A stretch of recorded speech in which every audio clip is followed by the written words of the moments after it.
જાડેજાએ ભાજપ અને મુખ્યમંત્રીના વખાણ કર્યા છે।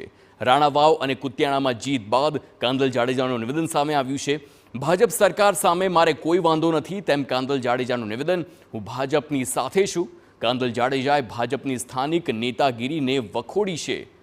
અમે પક્ષ સામે નહીં, આ લોકોની નીતિ સામે લડ્યા છે।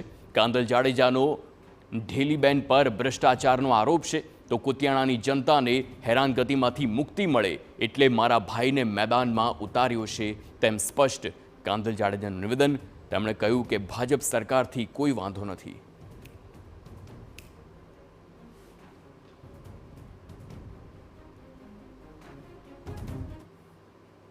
અને જે લોકોનો મને વિશ્વાસ હતો કે ભાઈ મને મત મળશે એ રીતના મને બધા આખા સમાજ અમારા આખા બે તાલુકામાંથી મત મળ્યા છે। નગરપાલિકા બંને અમારે આવી ખાસ કરીને હવે બંને નગરપાલિકાનું કોના માર્ગદર્શન હેઠળ કઈ રીતે કામ થશે?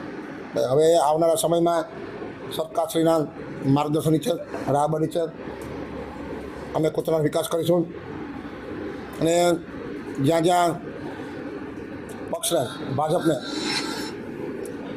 મારી જરૂર પડી છે ત્યાં ઊભો રહ્યો છું અને ખુલ્લમ ખુલ્લો જ ઊભો રહ્યો છું, કંઈ થોડી છુપી નથી ઊભો છું। એટલે અમારે હજી પણ સરકારશ્રીને રાહબરી ચલાવશું, એના માર્ગદર્શન નીચે અમે કામ કરશું ભાઈ। અમને સરકારે કોઈ વાંધો નથી ભાઈ, સરકારે અમારો કોઈ પ્રશ્ન નહોતો।